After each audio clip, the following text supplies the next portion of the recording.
Thanks for reminding me, Juan. Okay, so again, 3-hour midterm between 6:10 p.m., 9:10 p.m. And then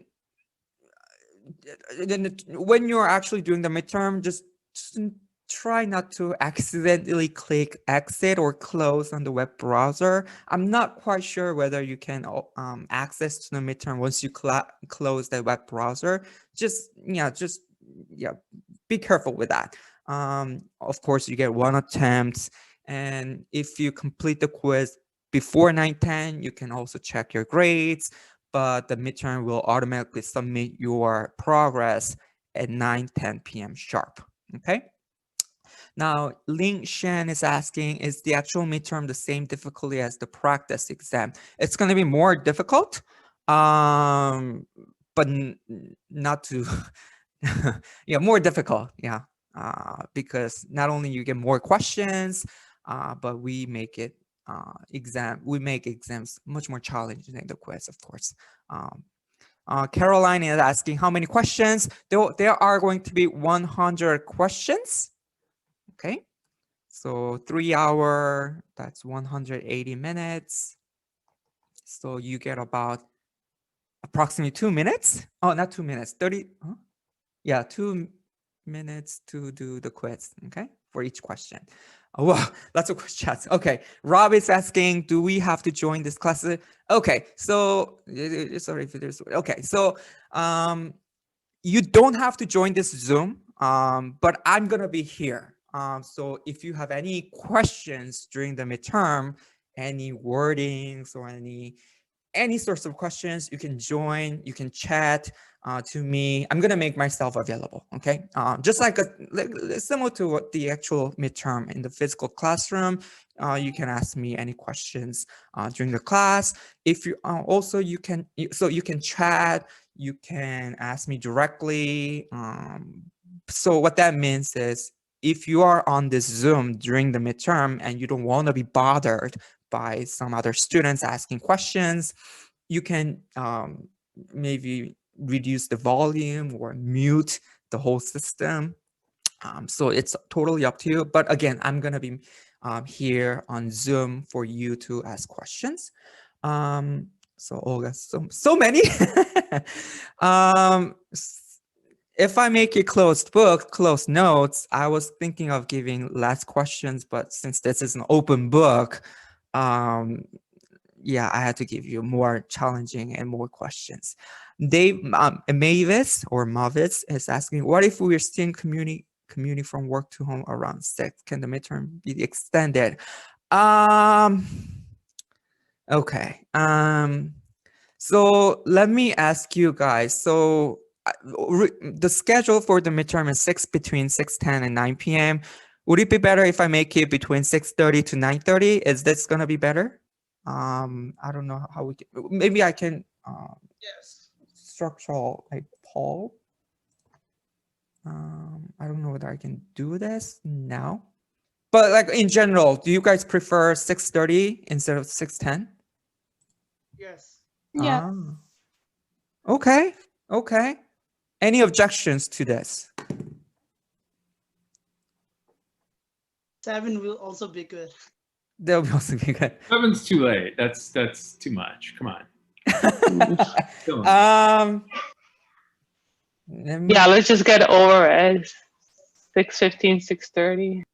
Or what I can do, okay, so or what I can do is this. So I'm gonna make the exam accessible between 6:10 to 9:40 or 9:30, but you only get 3 hours. So once you start the exam, yep. So it's like similar to time limits. So once you start the exam, you get 3 hours. Is it going to be better? Thank you. Okay. Okay. So okay, so here's the deal. So okay, so this is what we're gonna do. So I'm gonna make the exam available to students between 6:10 p.m. to 9:30 p.m. That does not mean you get the entire 3 hours and 20 minutes. You only get 3 hours. So if you start your exam at 6:10, your system will tell you that you only have until 9:10 to complete the exam. And then if you start your exam at 6:20 p.m., your system will close out at 9:20 p.m. But eventually, the system will close at 9:30. Is it going to be better? Sounds good. Okay. Thank you. I can definitely do that. Okay. Thanks. Let me just go up a little bit. So Lingshen is asking, are they all multiple choice questions? No, there are going to be drop-down types of questions. There are going to be check all that apply types of questions. So you can expect different types of questions on the midterm. Chelsea is asking, do we have to turn our cameras on during the, there is no proctoring, okay? Again, this is an open book, open notes, open web browser, whatever, okay? Just you get 100 questions for 3 hours. Hopefully, I don't have any, there's no way to proctor, right? So you don't have to turn on your cameras. Even right now, I'm not even looking at your videos. This is the only screen that I'm seeing. Okay. Caroline is asking, do we get partial credit for check all that up? No, there's no partial credit. Okay. Chapter 6 is included. The exam covers from chapter 1 to chapter 6. So chapter 1, 2, 3, 5, and 6. Okay. Are exams curved? Okay. Well, I get that question quite often. Let me just close this out. So the way the accounting department grades or gives grades to students is the ranking system in accounting department. Okay. So in other words, there's no point of curving. Okay. So the top, let's say 10%, this is not correct, but this is an example. So top 10% will get A, and then the next top 20% will get A minus, like something similar to this. So it's the relative standing compared to other students. So even if it is curved, that means everyone gets a bonus points, and there's not going to be a change in terms of where you stand relative to other students. Okay. So again, no curve for the exam. Okay. And anything else that okay. So I think that's the midterm. Any other questions? So it includes chapter 6. Oh, yeah. Yeah. Periodic, are you doing the periodic or system or no? For inventory? Periodic, perpetual, everything. Fine. Okay. Everything's going to be on the exam that I covered. So, yeah. I mean, what's the point of not testing students? What about the ratios that you didn't talk about? Ratio analysis. No, I'm not a big fan of it. So no Okay. ratio. Yeah. Thanks. Any other questions? Okay. So just to summarize, the window for the exam is between 6:10 p.m., 9:30 p.m., but you only get 3 hours to complete the exam. No curve. You can, and then there are going to be 100 questions. And I'm going to be here, make myself available on Zoom. If you have any questions, you can always ask me on chat or on video, voice. So again, what that means, you might want to mute the system so that you don't get bothered by students asking questions. Professor, but is it important to be on a Zoom? No. If No. you're fine with the exam, you don't have to be on Zoom. But if you have any questions, you can log into Zoom, get into my class Zoom, and then ask me questions. It's totally up to you, but it's not mandatory. Thank you. Any other questions? Okay. Woo! Lots of questions. So I wanted to start off with something that I didn't cover in the last class. So if you go to chapter 6, So I cover this using FIFO and LIFO, calculate the ending inventory, cost of goods sold, and sales revenue and gross profit.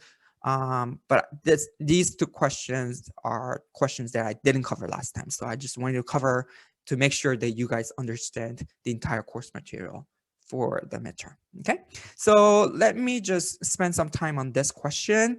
So the company has the following transactions during May. On May 2nd, the company purchases books on account from Herald Publishers for $5,000. Terms are 2/10 and /30. So record the transaction of the company, assuming the company uses a perpetual inventory system. So what that basically means is write a journal entry, right? So let me just go down. So on May 2nd, this company will record on inventory, okay? So since this company is a book company that sells books, by purchasing books, that means it's an inventory. So if you buy an inventory, you are going to debit inventory, and the cost is $5,000. And since this purchase was made on account, so you're going to be recording accounts payable, $5,000. Okay. On May 3rd, the company pays freight cost of $200 on books purchased from Herald. So since this purchaser is paying for the freight costs, that $200 will be included in the purchase price of an inventory. So what that means is that you're going to increase your inventory, the same inventory, by $200. And it doesn't say whether it was made on credit or cash. I'm just going to assume that it is cash for now. Okay. So that's the journal entry for May 3rd. On May 5th, the company returns books with a cost of $500 to Herald because part of the order was incorrect. So if you're returning your inventory, that means you are going to be reducing your inventory. So you're going to credit your inventory. The cost is given here, $500. So if you're returning something, that means you no longer have payables, right? So you're going to debit payables by $500. So that's the journal entry for May 5th. Now on May 10th, the company pays the full amount due to Herald Publishers. Now, keep in mind that the original purchase date was on May 2nd and the payment was made on May 10th. What that means is that the company is enjoying this 2% discount because the payment was made within 10 days. So if the company is paying with a discount, let me just start with the original payment. So originally you had $5,000 of payables, but you reduced it by $500. So what's left is $4,500. Okay, this is the original payables, but you actually pay not the entire $4,500. What you're paying is $4,500 times 98%. Because you're enjoying this 2% discount. Now that is $4,410. Okay, you're only paying back $4,410, and the rest, $90, is the purchase discount, or it's not the discount. Sorry, it's not this. It's the inventory. Okay. Now this is something that you should be very careful. Let's say you are a seller, okay, selling this inventory. In that case, you're going to be recording the sales discount. But if you are a buyer, okay, if you're a buyer, since you are enjoying this 2% discount, that means your purchase price for that inventory should be reduced by the respective discount amount, okay? And this is something that you should be really careful, whether you are a buyer or the seller. So this is the buyer's perspective. The This is the buyer's perspective. seller's perspective, the discount goes. It's gonna be, yeah, you're going to be recording the sales discount. You know, Which- that's something well, we you- covered in chapter 5. Okay. Okay. I'll review that. Yeah, yeah. So again, something that you have to be very careful. Mhm. So that's May 10th. And on May 30th, the company sells all books purchased on May 2nd for $6,000 on account. So now we're flipping. So now you are the seller. So when you sell your books or your inventory, first what you're going to be recording is accounts receivable by $6,000. Okay, it's right here given.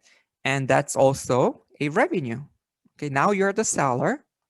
So you're going to be recording sales revenue of $6,000. Then now at the same time, since you are selling your inventory for the revenue, you have to reduce your inventory. Okay. Now the question is, what's the dollar amount right here? Okay. So here, let's start. So originally you had a $5,000 inventory, and then you increased by $200 for the freight cost. So that's a total of $5,200. And you returned some of the inventory and the cost is $500. So this 52 becomes $4,700. Okay.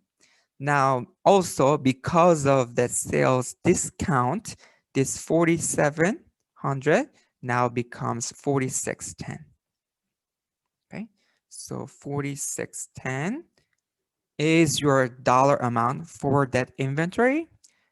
In other words, that's going to be your cost of goods sold, 4,610. Okay.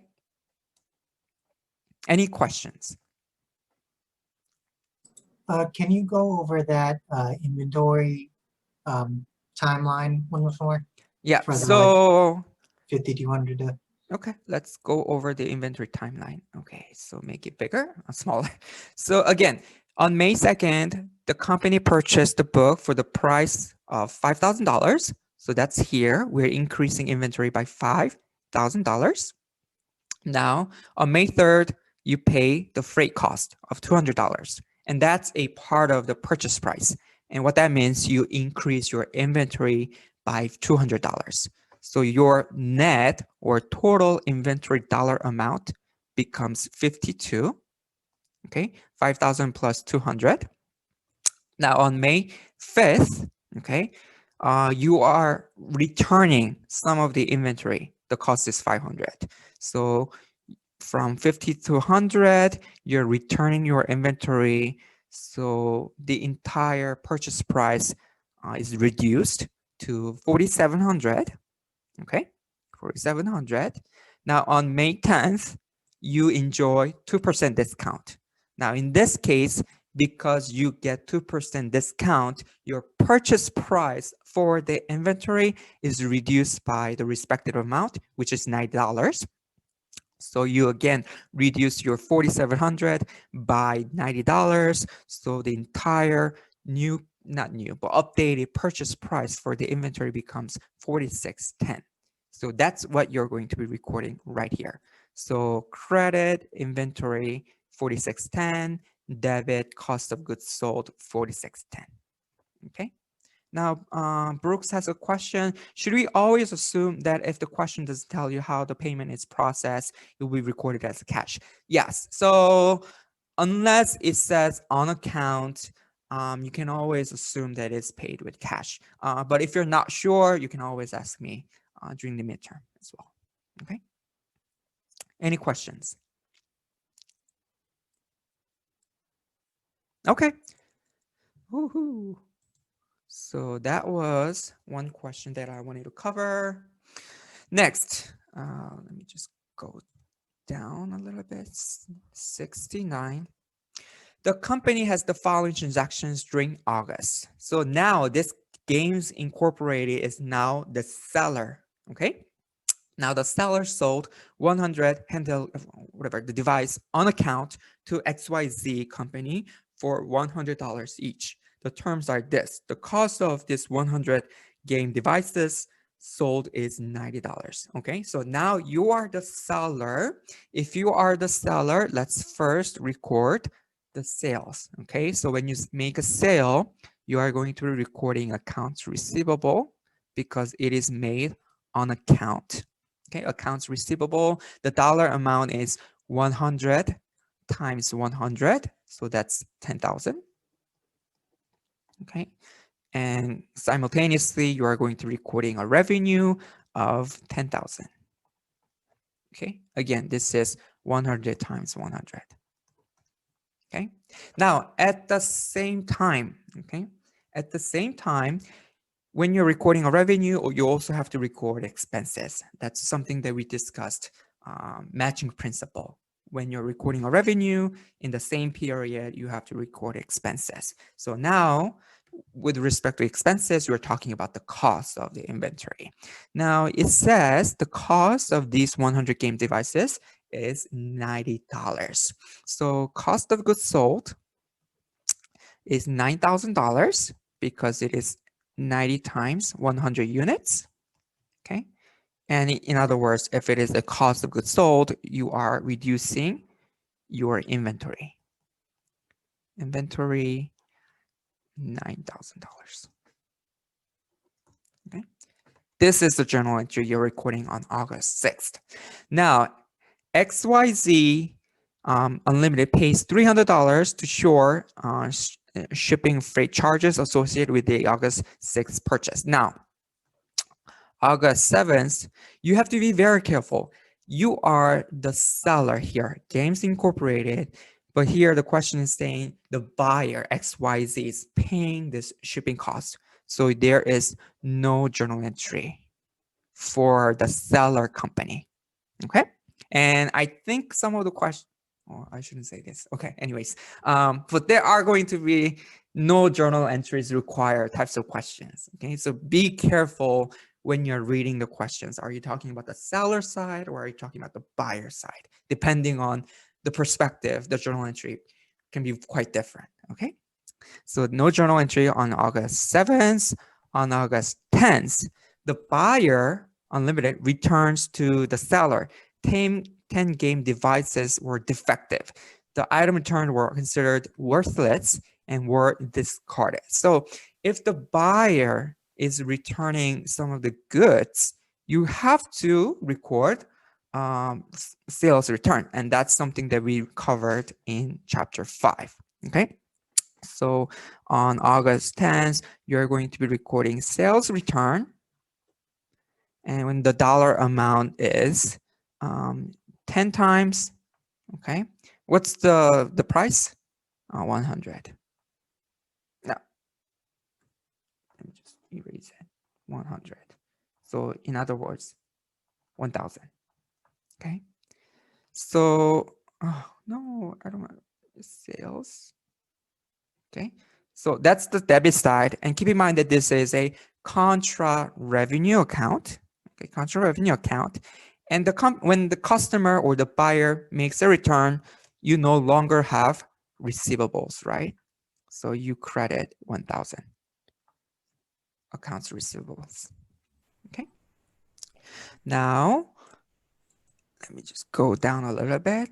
On August, now, before I move on, and then you might be asking, so some of the items are returned. Are you going to be increasing your inventory because you are receiving back your the inventory from the customer? And the answer is no in this particular case because the items were worthless and they were discarded. So what that means is no, you're not going to treat this return as a returned inventory. You're just gonna discard it. Okay, so there's no journal entry with respect to increasing inventory on these returns. Okay. Professor, but do we use sales returns or inventory because it's perpetual inventory system, not periodic? What's the question? With journal entry, you debit sales returns. It shouldn't be inventory. No. So again, now for this particular question, I am the seller. Okay. Now on August 10th, this buyer XYZ is returning goods. So as a seller, okay, so as a seller, you have to record a sales return because the buyer is returning the goods back to the seller. Okay. Yeah, but in the book it says that when we calculate on the perpetual inventory system, we have to record inventory, and on the periodic we record sales return. So I'm a bit confused. So if the returned item is still intact and it's again can be sold to the next customer, you are going to be recording this inventory by some dollar amount. But the fact is here, given this question, the items returned were worthless. It's so defective that they are just discarded. So what that means.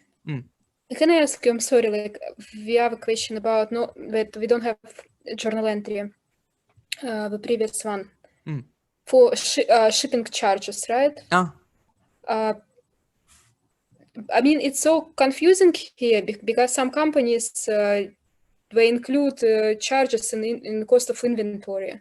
I was thinking should it be debited cash and credited inventory in this particular case? So that's what we did in the previous question. So here, so let me just go back.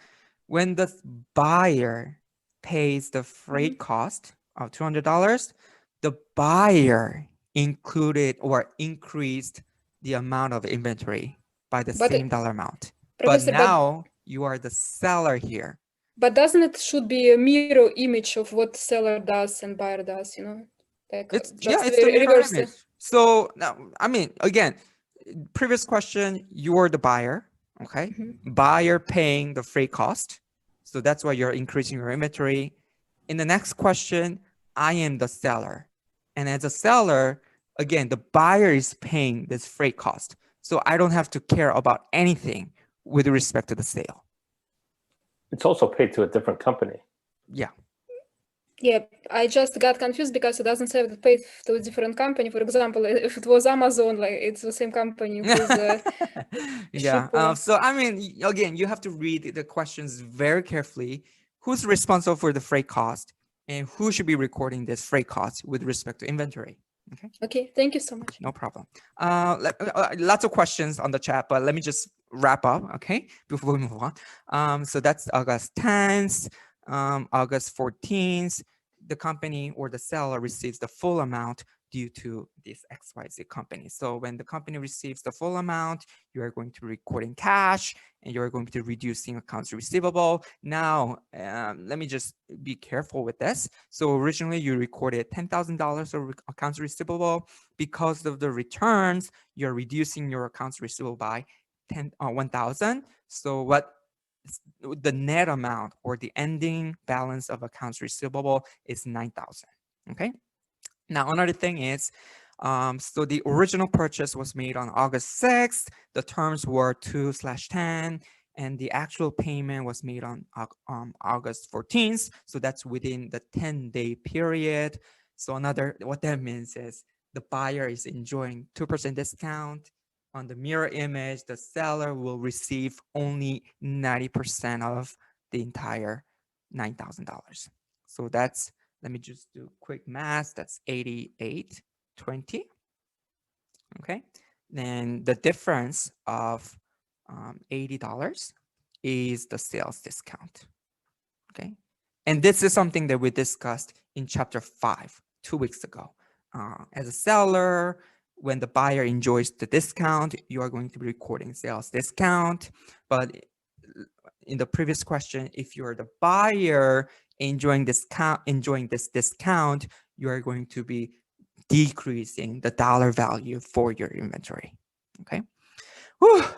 Okay, let me just go to the chat. So Caroline is asking, are you going to go over the second part of the first question? Oh, there's a second part? Okay, so I'll go over that. Okay, thanks for reminding me. Olsen is asking, any expense associated with a purchase from another date is always. That's not necessarily the case. Again, depending on the situation, depending on the terms. Yeah, no, not always, no journal. No, that's not the case. Again, depending on the case. for this particular question, with respect to this freight cost, the buyer is paying the freight cost. So that should be part of the purchase price of the inventory. Here, I am the seller, buyer is paying the freight cost to another company. So as a seller, I'm not responsible anything with respect to the freight cost. So that's why there is no journal entry on August 7th, okay? Let me just do the second part. So assume that the payment to Herald publisher was made on, so basically this, so when the buyer pays the full amount on May 24th instead of May 10th. So basically what that means is there's no discount. So this journal entry. So if there is no discount, let me just go to the right. Okay. If there's no discount, the original accounts payable was 45. Okay. You'll just pay the entire 45. That's it. There's no reduction in inventory because there's no discount associated to it. Okay. Whew. Any other questions?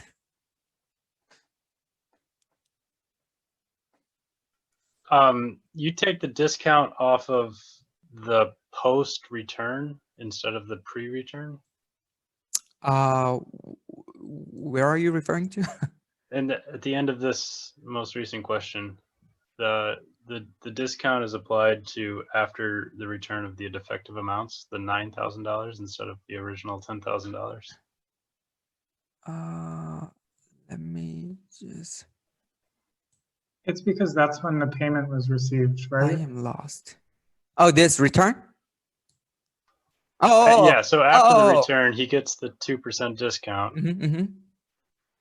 So, I mean, why is there a problem?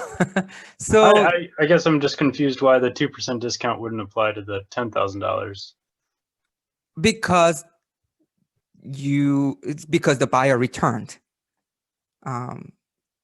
But if he had paid cash before the return, he would have gotten the discount. Oh yeah, that's a whole different story. Right? Yeah, so the timing of the payment also can affect the dollar amounts, I guess. Yeah.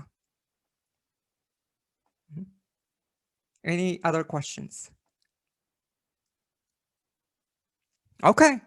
Whew, so that's chapter 6. Again, chapter 5 and chapter 6 are very challenging to a lot of students. So make sure that you practice as much as you can before you get into the actual midterm. Okay. So like I sent out an email early or in the afternoon, today is the review session for the midterm. If you have any questions, you can always ask me now. So this was the practice exam that I posted on Blackboard. Hopefully you got a chance to do it before today's lecture. So let me just ask you, are there any questions on this practice midterm? Wait, I'm sorry. I didn't know you posted a practice midterm. I did, yeah. If you can find it on Blackboard. Okay, it'll still be there. Yeah, here. So on the course document, under quiz and exams, there's a practice midterm. Okay. So right. the original midterm and as well as the solutions. Okay, and that would probably be a good guide to what will be on our midterm. Yeah, it's good guide. Okay, when did you post that?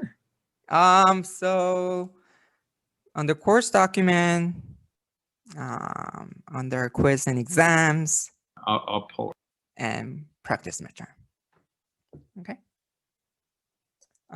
So are there any questions on the practice midterm? I had a question on question number 15. Okay. The answer was D, but and I understand the debit and credit side, but is the amount correct? Is the amount correct? So 15, on July 1st, 2018, the company paid $18,000 to this company for rent covering 18 months from July to December 2019, which just adjusting entry Charlie company record on December 20. Okay, so let me just draw a timeline here. Okay, timeline on July 1st. Okay, on July 1st, and you have December 31st, 18, You have another December 31st, 19. So on that day, the company is paying $18,000 that covers from this date all the way down to this date. Okay, so what that means, let me just easily break down. So this is about 6 months. You have another 6 months. You have another 6 months. Okay, so you have 3 6 months or 3 subsets of entire 18 months.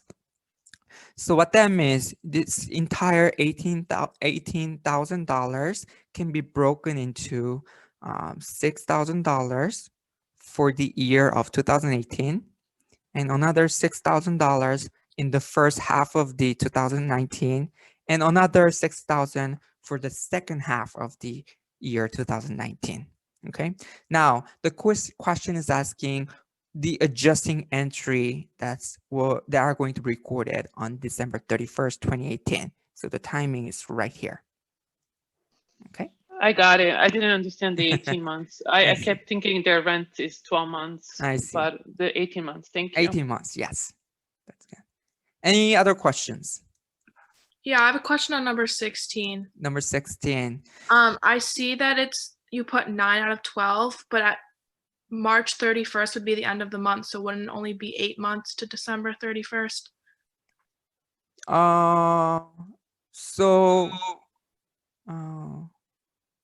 So March 31st, 2018, the adjusting entry that we're recording on December 31st.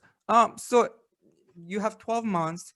March 31st is the first 3 months. So the rest is the 9 months, not 8. Okay. Yeah. Yeah. Timeline 2, 3, 4, 5, 6, 7, 8, 9, 10, 11, 12.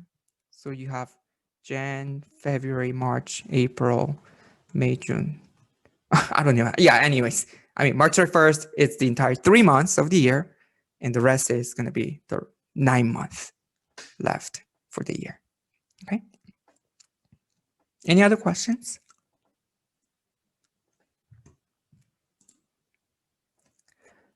So Yana is asking, could you explain the logic behind number 29? So let me go to 29.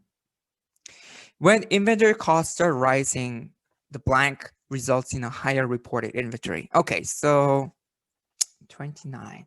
Let me draw a graph here. So this is a price for inventory. So basically this is it. Let me just draw a nice line here. So when inventory costs are rising, something results in a higher reported inventory. So what that means, if the reported inventory, or in other words, if the ending inventory results in a higher dollar amounts, what that means, you are using most of your inventory for the sale in the first part of this inventory. If you're selling most of your inventory at lower price, the ending inventory, or what's left over at the end of the year, are going to be the ones that have a higher price right here. Okay, so if you're selling the older inventory for the sale, that means that means the company is following this FIFO method. Okay, so let me just use some numbers. So let's say in the beginning of the year, the cost of the inventory are like $3. And in the later year, the cost is, let's say it's $5. Okay. If the company follows FIFO, okay, what that means, you are going to be using this $3 inventory for the sale. In other words, what that means, at the end of the year, what's left over in the warehouse for the company is going to be this $5 inventory. And that's exactly what you see here. This FIFO method will result in a higher reported inventory. Okay. On the flip side, if the company follows a LIFO method, what that means, the company will use this $5 inventory for the sale. So this is going to be gone at the end of the year. In other words, what is left at the end of the year is going to be this old inventory $3 amount. Okay, so LIFO method will result in a lower reported inventory. Okay, so that's the logic for number 29. Okay, any other questions? Yeah, thank you, Anna.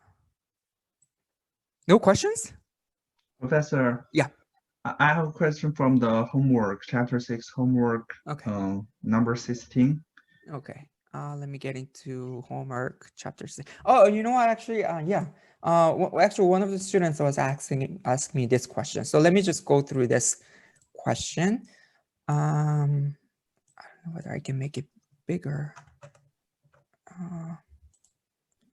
Okay, I don't think so. Can everybody see this? Okay, so basically, the company had a beginning inventory 20 units and $10. January 25th, the company purchased additional inventory 40 units at 11. Okay, you know the drill. Now, assuming the LIFO perpetual cost of flow, what will the company's cost of goods sold if 10 units were sold on the last day of each month during year 2019? Well, this is a very tricky one. Okay, let me just draw a tower here. Okay. So you're beginning with 20 units at $10. Okay. On January 25th, the company purchased additional inventory 40 units at $11. And on June 20th, the company purchased additional inventory 40 units at 12. And on October 10th, the company purchased 50 additional units at 13. Now, the question is saying the company follows LIFO. And also the company sells 10 units on the last day of each month. So let's start with January. So on January 31st, and then the question is asking the cost of goods sold. Let me just write this, cost of goods sold. On January 31st, you are going to be using this inventory, okay? So since you purchased additional inventory on January 25th and the company follows LIFO, you are going to be using this new additional inventory that you purchased on June 25th. So the cost of goods sold is 10 units times $11. So what that means, what left over is 30 units left. Now on February 28th, okay, the company sells additional 10 units. Now the 10 units will come from this stack, okay? So you have 20 units left. That's again $11. On March 31st, on March 1st, you again use from this stack $10. Okay. On April, you are using 10 units from the last stack from the purchase. Okay. On May, what's interesting is you're not using from this stack because that stack was purchased on June 20th. So what's left at that point is this old stack. Okay. So 10 units times $10. Okay. Let me just go down a bit. On June, since you purchased additional inventory on June 20th, you can now use this new inventory for the sale. So let me just write down 10. So now you have 30 units left. Okay, 10 times. Now this is $12. On July, same process, 10 units times 12. So that now it's 20. On August, 10 units times 12. Now you only have 10 left. On September, you have 10 units times 12. Now you used everything. Now on October, okay, you purchase additional inventory on October 10th. So that means you can use this stack or this new inventory for the sale. So now you are using 10 times 13. Okay, so now you have 40 units left. On November, you can still use the newest step, 13 December, 10 units times 13. So that's going to be 20 units left. Okay, so if you sum all these numbers up, okay, you will get 1410 as of cost of goods sold. Okay. Whew. And that's something that I wanted to go over. And then what was the question? Chapter 6, homework. Number 16. Number 15. 16, sorry. 16. I'm not sure. I think the homework is a scrambled question. Oh, what's going on? So, homework preview. Yeah, I don't think I'm gonna be getting the question. This is not it, right? No. Okay. Yeah, I wrote down the question, or you can go to my Or homework to check it out. do you mind sharing your screen with the questions? Sure. Okay. Let I don't me know what. find the Okay, let question. me make share screen function. You share. Advanced. I have for okay. So let me just unshare first. Okay.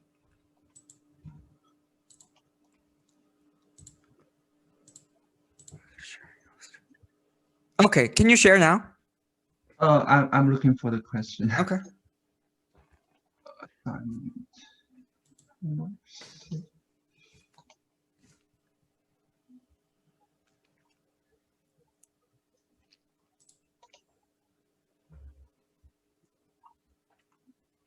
And by the way, for homework, you're getting, I mean, for homework, usually you get 20 questions, but I have more questions. So basically, I have a pool of questions for homework and quiz, as well as the exams.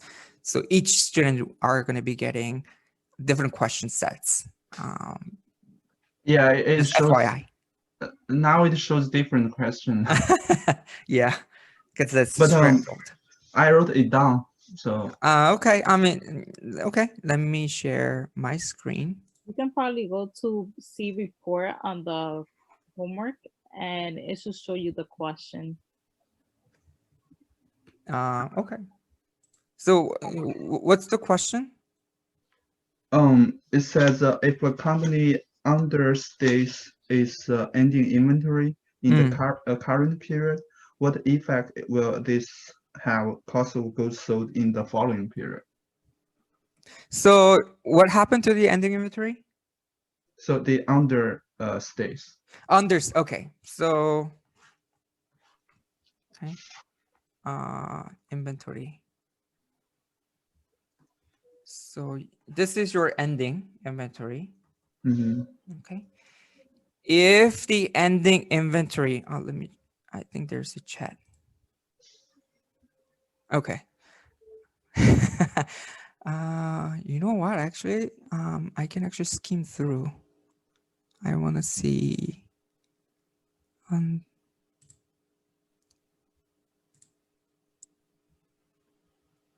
Not right now. Oh yeah, I don't get. So if the ending inventory is understated, okay. So what that means is the cost of goods sold. Okay, cost of goods. Oh, the ending is right here. Ending inventory. Cost of goods sold should be overstated. And then this is the purchase. Okay, so let me just use numbers. Maybe that's so. Let's imagine the correct ending inventory is 10, but some error causes this inventory to be reported as 8. Okay, this is what that means by understated.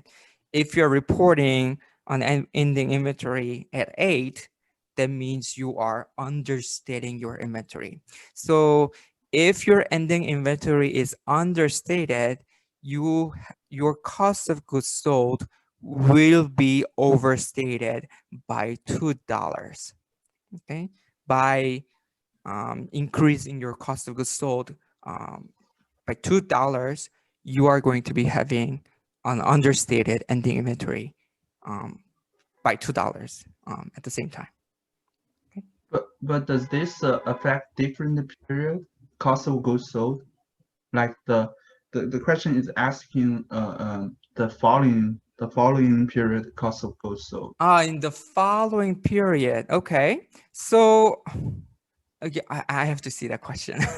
So if your ending inventory is understated, what that means in the next period, your beginning inventory will be understated. Understated. And the impact of that in the next period, depending on the case. Oh yeah, it makes sense now because it says okay. cost of goods sold is understated. Okay. Too. So yeah, it makes sense. Thank you. Okay. Olga says question 18. Are you saying 18 this from chapter 6 homework? Okay. Yeah, but again, the questions are scrambled, so it's going to change all the time. But any other questions?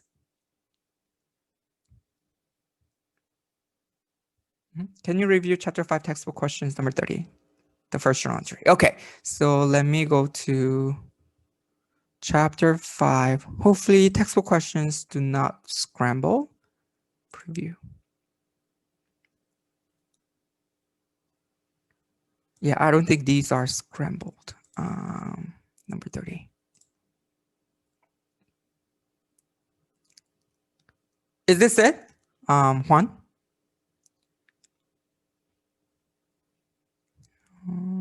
Number 30. Number 30. I guess you're talking about this. Okay. Let me go Sorry, through. yeah, I believe the one with the bad debt. Okay. So January 1st, 2021, the company includes the following account balances. So this is like a trial balance. During January 2021, the following transaction occurred. Let me do so.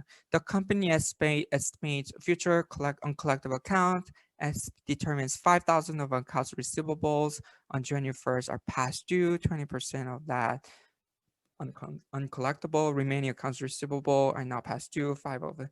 Okay, so this is like an aging method. Okay, so the first task that you have to do is to calculate the ending balance of your accounts receivable. Okay, first task is to calculate the ending accounts receivable, and from there you can calculate the allowance balance. Okay, so let's first go up. Okay, now so in the beginning of the year, the balance was 13,600 accounts receivable. So 13,600. Now during the year, the company provided services to customers on account for that amount. So that will increase your accounts receivable by that. And then the company wrote off accounts receivable by $1,000. So when you're writing off of accounts receivable, you are going to credit. Okay, accounts receivable. And the company also received cash on accounts receivable by $70,000. So when you receive cash, you're going to reduce your accounts receivable. Okay, and I think that's it. So overall, at the end of the period, you are going to see, let me just use the calculator. 13,600 plus 72,400 minus 1,000 minus 70,000. So your ending accounts receivable is 15,000. Okay, and from there, out of 15,000, okay, the company says 5,000 of it, okay, is past due, and 20% of it is estimated to be not collectible. And what that means, the rest or the remaining amount, $10,000, is not yet past due, but still 5% of it is not going to be collected.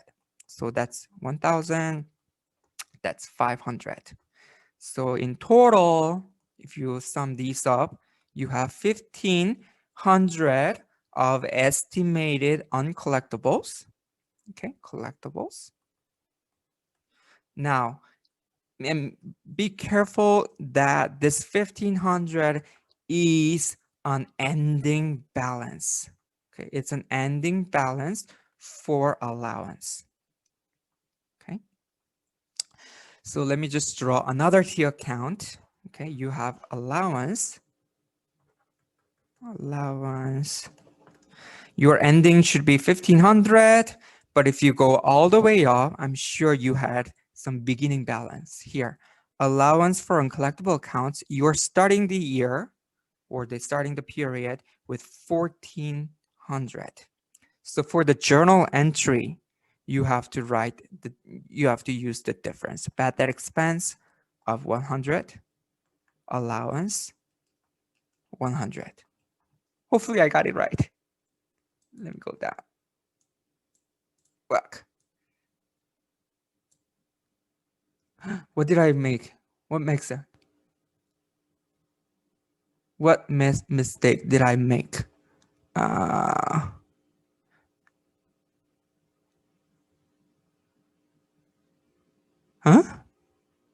So I was right. 5,000, 20%, 10,000, 5%. So that's 1,500. Yours. Oh, it says 400. Yeah, I couldn't figure out what that 400 was. What's the 4 minus? Yeah, I think this is a typo. I spent a lot of time on that 400. Yeah. Oh, yeah. So one mistake that I made. So the company wrote off. So let me just. So the write-off journal entry is debit allowance. Okay. In this case was 1,000, accounts receivable 1,000. So during the year or during the period, you had a 1,000 on the debit side because of the write-off. So what that means, instead of 100, you have 1,100 right here. Okay. I forgot about this write-off during the period. Okay. Any questions? Any other questions?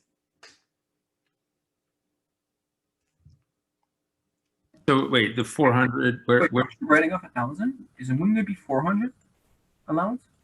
Yeah, so again here, so you're starting the year with 1,400, right?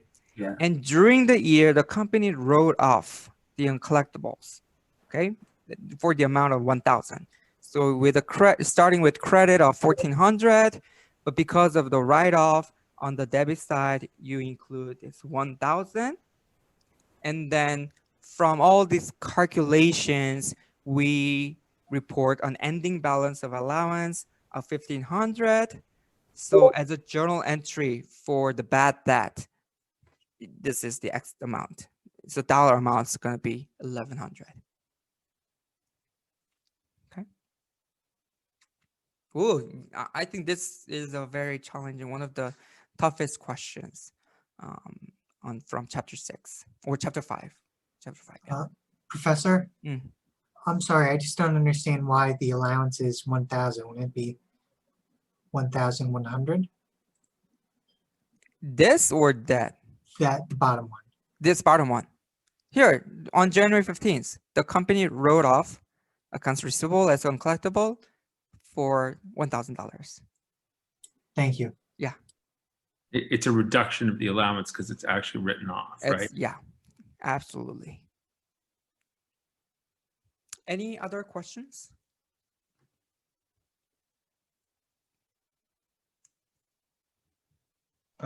Professor, so what kind of uncollectible allowance is it liability or? It's a contra asset account. So if you take a look at the balance sheet, okay, you have assets, liabilities, and shareholders' equity. Okay. Under assets, you often see this accounts receivable, right? But because some receivables are uncollectible, you have a contra asset account called allowance below right here. And that will reduce the dollar amount for accounts receivable. So at the end of the year, you will see this net amount of accounts receivable. So this is a contra asset account. It's not liability. So debit account means decrease. So if so allowance is a credit balance account. So by debiting it, you're reducing the allowance. Okay, thank you. Any other questions?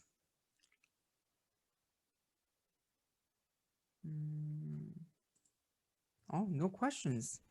So most of you are in pretty good shape. So I mean, practice problems are very straightforward.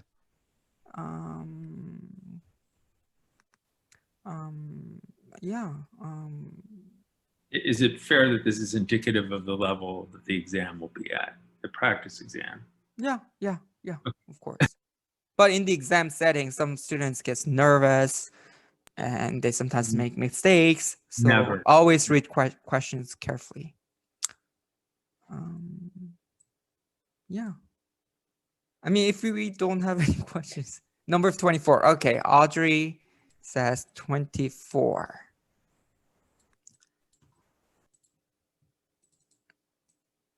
Okay, now for some reason it's like... So writing off an accounts receivable using a direct write-off method includes a debit. So this allowance, this whole story about allowance falls under indirect method. Okay, indirect method, because we do not we do not wait until the last minute to see whether that accounts receivable is actually uncollectible. Okay, we're using under indirect method, we're using this estimates. But for direct method, okay, when the company follows a direct method, the write-off journal entry is bad debt expense and accounts receivable on the credit side. So that's a direct method because you are waiting until the last minute to make sure that this receivable is not collectible. But for indirect method, you're using an estimate. So when you're using an estimate, you are recording an allowance on the credit side. So that's the difference. But on the debit side, it's the same, bad debt expense. Caroline is asking, can you go over some check all that apply questions? Do we have check all that apply questions? I mean, it's gonna be like this. I mean, which of the following statement is true? So you see multiple answers right here. So it's gonna be basically the same. So you have to check choice 1 and choice 4 for your answer. For that question, if it would have been 1, 4, and 3, would that apply? Would it be the same answer? What, 1, 3, and 4? Are you asking me partial credits? Yes. Oh, no partial credits. Okay. Yeah. No, I mean, no, I meant like the question, if one of the answers would have been 1, 3, and 4, would have been correct? No, because 3 is not correct. Okay. Yeah. Rob is asking, is there a way to see what you got wrong on the quiz? I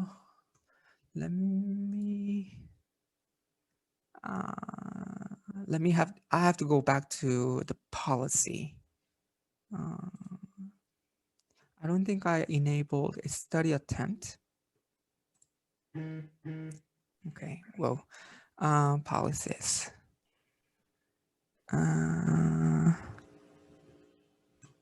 Okay, so study attempts are not allowed. Unfortunately, I don't think I can do that. But again, I'll make this quiz active again and that's not going to impact your grade. But if you're really curious about which question you got it wrong, send me an email and I can definitely tell you which question you got it wrong. Okay. But I mean, if I remember correctly, most of you got 19 or 18 out of 20. So yeah. Yeah, it wasn't too, it wasn't too bad or anything. I just figured. Yeah. And it's supposed to be quiz. Yeah. I got 19.5. I just want to know what I got 0.5 off of. Yeah. So I guess some questions had a partial credit, I guess. Yeah. Any other questions?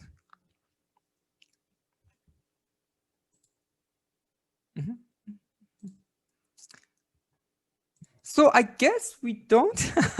Professor, yeah. Can you go over two different allowance methods? One is this? Different one. One is accounts receivable, and yes, and the other one is based on credit sales. Percentage of allowance, credit sales method, something like that. It was an appendix. It was okay.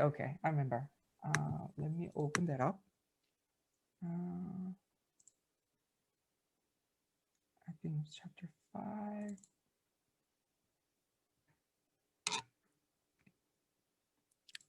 Okay. Appendix. So I think you're referring to this.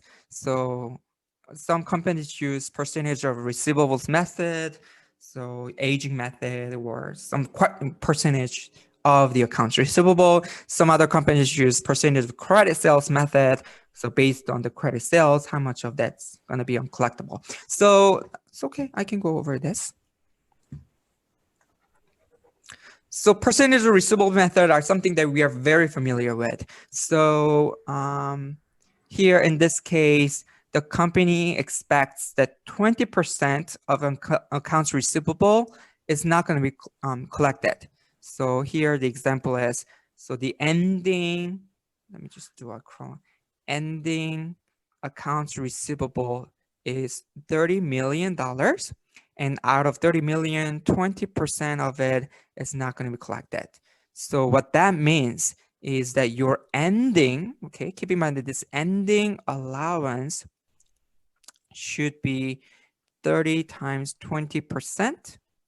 That's 6 million. Okay, so okay, so if you draw a T account for allowance, okay, so you had a beginning balance of allowance by 2, and we say the ending should be 6. So during that year, the company would record bad debt expense by 4 and allowance by 4. Okay, that's the X amount. That's the percentage of receivables method. Let me just go up. So let's go to the credit sales method. So according to this, 10% of the credit sales will not going to be collected. And the company reports that 80 million was the sales amount, and you multiply it by 10%. That means $8 million is not estimated to be not collectible. Now, keep in mind that if the company follows the percentage of credit sales method, this is not an ending balance. Okay, this is actually the change that you are going to be recording. Okay, so there's no process for this. You're only going to report bad debt expense by 8, allowance by 8. Okay. I had a question. What happens in the following year with this allowance? What happened to what? With allowance account in the following year. In the following year? Yeah. So here, if I draw a T account, so you had this beginning 2, okay? You had a beginning 2, you are increasing your allowance by 8. So at the end of the year, your ending becomes 10. Okay, that's it. So that 10 becomes the new beginning in the next period. Okay, thank you. Professor, what about the bad debt expense that aid. Where I thought it should be on the left side. It's an expense. So expense is a debit balance account. So that's why it's on the left side. So remember expenses and similar question, similar is this cost of goods sold. It's also a debit balance. Remember cost of goods sold, inventory. Yeah. I mean, we went over the last question. You know, when we do the write-off, we put we put the write-off on this left side, but and it's a bad expense. But why? Because the write-off journal entry is debit. Let me just write it. Debit allowance by some amount and credit accounts receivable by some amount. So basically, write-off basically means the company knows that you are not going to be getting the money back. So you're reducing your accounts receivable. And at the same time, since you are for sure know that you're not collecting this money back, this estimate, or in other words, allowance, should be reduced as well. So you have an allowance account, which is the credit balance account. You have some beginning balance. Since you are debiting your allowance from the write-off, you are going to reduce it. And that's why you see this left side right here. Okay, thank you. Any other questions? I'm looking at the sample exam. Do we actually need to know our student ID number? Or no. Okay, because I don't know what it is. This is what we used prior to COVID-19. Fine. Yeah. Okay. What was the time limit for that practice exam? This was 1 hour and 40 minutes. So usually before the COVID-19, we had a 100-minute class for each period. So that's 1 hour and 40.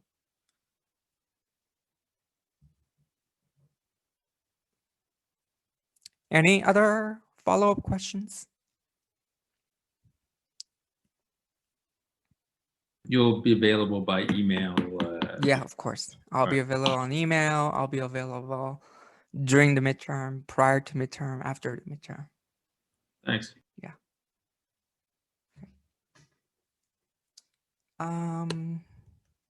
No questions? Okay. If we don't have questions, I guess we can have the extra credit presentation. But again, I want to make sure that everyone is in good shape. Okay, so make sure that you try this practice midterm exam. Okay, this is definitely going to be similar to some of the questions that you will see on the actual midterm, but there are going to be other questions that you've never been exposed to, but that's the point of having a midterm.